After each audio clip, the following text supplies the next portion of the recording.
நேர்களே, வங்கதேசத்துல ஷேக் ஹசீனாவின் கட்சியான அவாமி லீக்கு இப்ப தேர்தலில் இருந்து ஒதுக்கி வைத்திருப்பதும் 17 ஆண்டுகளுக்கு பிறகு லண்டனிலிருந்து ஹலிதா ஜியாவினுடைய மகன் 60 வயது தாரிக் ரஹ்மான் மீண்டும் டாக்கா திரும்பி இருப்பது மிக மிக முக்கியமானது ஒன்றாக வங்கதேசத்துல நாம் பார்க்க முடிகிறது.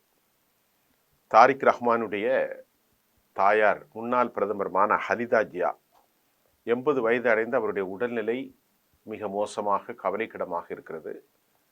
இந்த நிலையில வங்கதேசத்தில் நாட்டுக்குள் பல விஷயங்கள் கட்டுப்பாடற்று இருக்கும் ஒரு சூழலில் அவர் இப்பொழுது வங்கதேசத்துக்கு திரும்பி இருக்கிறார்.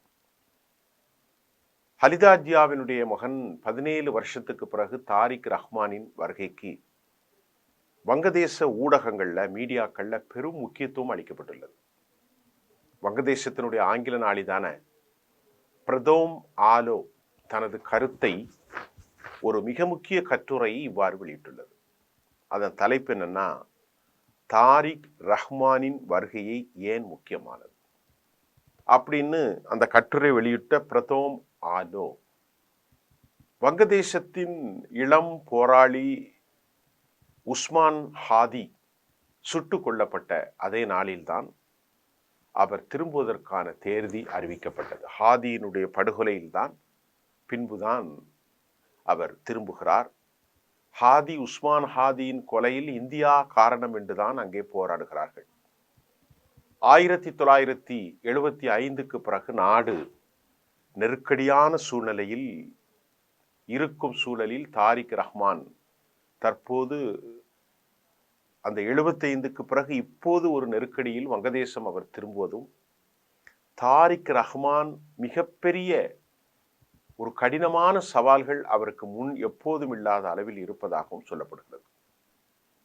வங்கதேச தேர்தல் சமயத்தில் பிஎன்பி கட்சியின் உண்மையான தலைவராகவும், ஒருவேளை அவர் வெற்றி பெற்று நாட்டின் பிரதமரானால் ரொம்ப அதற்கு மேலதிகமான சவால்களை தாரிக் ரஹ்மான் சந்திக்க வேண்டியிருக்கும் என்றும் நம்பப்படுகிறது.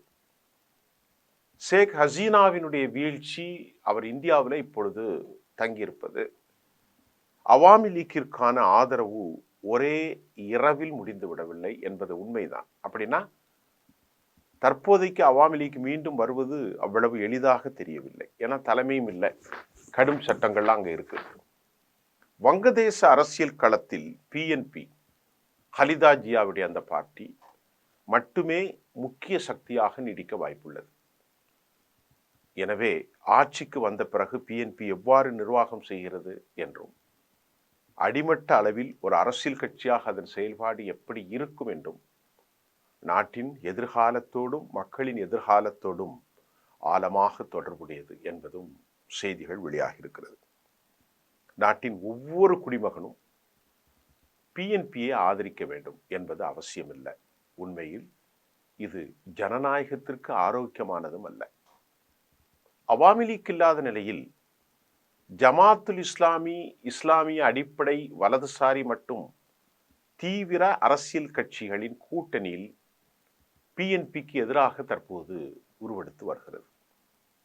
ஏன்னா பிஎன்பி என்ன சொல்லுதுன்னா, தாராளவாத, ஜனநாயகவாத, நடுநிலை அரசியல் நாட்டிற்கு மிக மிக பொருத்தமானது என்று நம்புவர்களுக்கும் தற்போதைய குறைகளுக்கு மத்தியிலும் பிஎன்பி ஒரே மாற்றாக இருக்கு. அவங்க என்ன சொல்றாங்கன்னா, இந்த நாடு முஸ்லிம்களுக்கு மட்டுமல்ல, இந்த நாடு கிறிஸ்தவர்கள், இஸ்லாமியர்கள், இந்துக்கள் மற்றும் ஏனைய சீக்கிய மதத்தினருக்கெல்லாம் உரியது வங்கதேசம். இது இஸ்லாமிய நாடு அல்ல, அனைவருக்குமான ஒரு செக்யூலர் கண்ட்ரி என்று தாரிக் ரஹ்மானுடைய பிஎன்பி சொல்வதும், ஜமாத்துல் இஸ்லாமி போன்ற இஸ்லாமிய அடிப்படைவாதிகளுக்கு நேர் எதிரான கருத்தாக இது அமைந்திருக்கிறது. தாரிக் ரஹ்மானுடைய வங்கதேச வருகை வெஸ்டர்ன் மீடியாக்களில், மேற்கத்திய ஊடகங்கள்ல அதிகம் முக்கியத்துவத்தை பெற்றுள்ளது. அமெரிக்க நாளிதழான நியூயார்க் டைம்ஸ் என்ன எழுதுது அப்படின்னு பார்ப்போம். வங்கதேச பிரதமர் பதவிக்கான முக்கிய வேட்பாளர்களில் ஒருவரான தாரிக் ரஹ்மான் நாட்டில் சட்ட வழக்குகளை எதிர்கொண்ட காரணத்தினால சுமார் 2 தசாப்தங்களாக அவர் நாடு கடத்தப்பட்ட நிலையில் 17 வருஷத்துக்கு அப்புறம் வியாழக்கிழமை தலைநகர் டாக்காவிற்கு அவர் திரும்பினார். 17 வருஷத்துக்கு அப்புறம் தான். பிரிட்டனில் 17 வருஷமா அவர் இருந்தவாறு தான் வங்கதேசத்தினுடைய தேசியவாத BNP, party of national friends, உண்மையான தலைவராக கட்சியின் அரசியல் விவகாரங்களை அவர் நடத்தினார் லண்டன்ல இருந்து. நியூயார்க் டைம்ஸ் என்ன எழுதுனா, தொடர்ந்து நியூயார்க் டைம்ஸுடைய கட்டுரை பார்ப்போம். 60 வயதான தாரிக் ரஹ்மான் இப்போ அடுத்த மாதம் பிப்ரவரி மாதம் நடைபெற உள்ள நாடாளுமன்ற தேர்தலில் தனது கட்சியை வழிநடத்த தயாராகிட்டார். அரசியல் மாற்றத்தின் ரஹ்மானின் மீது டசன் கணக்கான வழக்குகள் பதிவு செய்து பிஎன்பியை தொடர்ந்து அச்சுறுத்தி வந்த அவாமி லீக்கினுடைய ஷேக் ஹசீனா இப்போது இந்தியாவில் தஞ்சமடைந்திருக்கிறார்.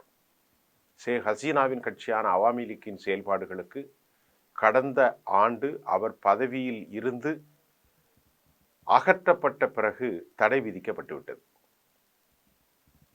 நியூயார்க் டைம்ஸ் தொடர்ந்து எழுதுறதுல என்ன சொல்றாங்கன்னா, தேர்தலில் அவாமி லீக் இல்லாதது பிஎன்பியை நாட்டின் மிகப்பெரிய அரசியல் சக்தியாக மாற்றியுள்ளது. ஆனால் வரவிருக்கும் மாதங்கள் தாரிக் ரஹ்மானுக்கோ அல்லது அவரது கட்சிக்கோ அவ்வளவு எளிதாக இருக்காது. வன்முறை கும்பல்களின் அட்டகாசம் அதிகரித்து வருது. மத சகிப்பின்மையான வெளிப்படையான காட்சிப்படுத்துதல், சகிப்பின்மை இல்லை, வாக்குப்பதிவுகள், விதிகள் தொடர்பான கருத்து வேறுபாடுகள், இந்தியாவோடு உறவுகள் ஏற்பட்ட விரிசல், இந்த மாதிரி பிரச்சனைகள்லாம் வங்காளதேசத்தில் தீவிரமடைந்துள்ள ஒரு குழப்பமான காலகட்டத்தில் இந்த தேர்தல் பிப்ரவரியில் நடைபெறும் என்று எதிர்பார்க்கப்படுகிறது. தாரிக் ரஹ்மான் திரும்பிய பிறகு ஒரு பொதுக்கூட்டத்தில் அவர் உரையாற்றும் போது என்ன சொல்றாருன்னு பார்ப்போம். ஜனநாயகம் மற்றும் பொருளாதார உரிமைகளை தனது அரசு, தனது கட்சி மீட்டெடுக்க பாடுபட போவதாக அவர் உறுதியளித்தார் என நியூயார்க் டைம்ஸ் குறிப்பிடுகிறது. அரசியல்ல வெற்றிடத்தை பயன்படுத்தி தீவிரவாத சக்திகள் வளர்ச்சி அடைவது குறித்தும், இந்த நாடு இந்து, கிறிஸ்தவ மற்றும் சிறுபான்மையினருடைய சம உரிமைகளை மதிப்பதற்கு வேண்டும் என தாரிக் ரஹ்மான் வலியுறுத்திட்டார். நாம் அனைவரும் இணைந்துதான் ஒரு தாய் கனவு காண்பது போன்று வங்கதேசத்தை உருவாக்க விரும்புகிறோம். அதாவது நாம் ஒரு பாதுகாப்பான வங்கதேசத்தை விரும்புகிறோம். ஒரு பெண், ஆண் அல்லது குழந்தையாக இருந்தாலும் சரி, அவள் பாதுகாப்பாக வீட்டை விட்டு வெளியே சென்றால் பாதுகாப்பாக வீடு திரும்பக்கூடிய ஒரு வங்கதேசத்தை நாம் விரும்புகிறோம் என தாரிக் ரஹ்மான் கூறியிருக்கிறார். இதுக்கிடையில் வங்கதேசத்தினுடைய தி டெய்லி ஸ்டார் தாரிக் ரஹ்மானின் வருகை குறித்து என்ன எழுதியிருக்கிறாங்க அப்படின்னு பார்ப்போம். சமூக ஊடகங்கள்ல அவரது ஆதரவாளர்களை மகிழ்விக்கும் வகையில் ரஹ்மான், அவரது மனைவி ஜுபைதா ரஹ்மான், அவருடைய மகள் சைமா, அவங்க குடும்பத்தோடு ஒரு பூனையோடு டாக்கா வந்தடைஞ்சிட்டாங்க. இந்த காட்சியை குறிவிட்டு முக்கியத்துவம் ஆழமானது. விமான நிலையத்திற்கு வெளியே 60 வயதான அந்த ரஹ்மானுடைய தலைவர் 17 ஆண்டுகளாகத்தான் பிரிந்திருந்த மண்ணுக்கு அவர் மரியாதை செலுத்தினார். குண்டு துளைக்காத கார்ல ஏறி ஊர்வலமாக சென்றார். பெருந்திரளான ஆதரவாளர்களுக்கிடையே உரையாற்றினார். இது அனைத்து விதத்திலும் 2008 அவர் பிரிட்டன் சென்ற போது தொடங்கிய அந்த தேக்க நிலையின் முடிவாகும். டெய்லி நியூஸ் என்ன எழுதுறாங்கன்னா, டெய்லி ஸ்டார் அவரது வருகை சிதறி கிடக்கும் அரசியல் சூழலில் ஓரளவு சமநிலையை மீட்டெடுக்கும். டாக்கா வந்தடைந்ததும் அவர் விமான நிலைய ஓய்வறையில் இருந்து கொண்டு இடைக்கால அரசாங்கத்தின் முதன்மை ஆலோசகர் முகமது யூனுஸோடு தொடர்பு கொண்டு தமக்கும் தனது குடும்பத்திற்கும் வழங்கப்பட்ட பாதுகாப்பிற்கு நன்றி தெரிவித்தார். இறுதியாக அவர் அந்த பொதுக்கூட்டத்தில் உரையாற்றிய போது, பாதுகாப்பான வங்கதேசத்தை உருவாக்குவோம் என்று அவர் அளித்த வாக்குறுதி தான் அவரது பேச்சில் ரொம்ப பெரும் தாக்கத்தை ஏற்படுத்தியிருக்கிறது. சமீப காலங்களில் அரிதாகி போன அந்த பாதுகாப்பு என்ற அடிப்படை உணர்வை தாரிக் ரஹ்மான் வலியுறுத்தினார்.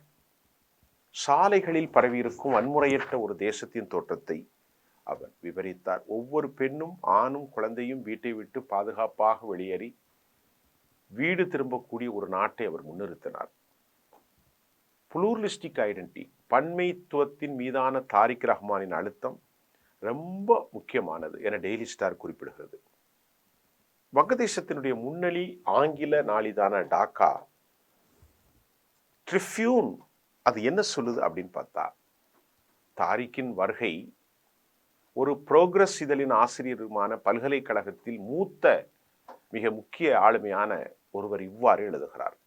அவருடைய இந்த திறந்த மடலை அவர் இவ்வாறு பிரசித்திருக்கிறார்.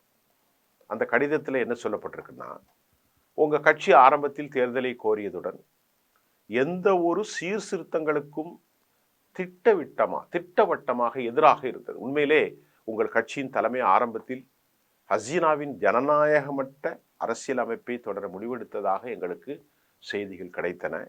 ஆனால் வெளிப்படையான கருத்திற்கு என்னை மன்னிக்கவும், நீங்கள் அடுத்த பிரதமராவதற்கான வாய்ப்பை பயன்படுத்தி அந்த அவமானகரமான அரசியலை பின்பற்றுவது நீங்கள் மிகவும் பேராசன் இருப்பதான தோற்றத்தை தான் தரும்.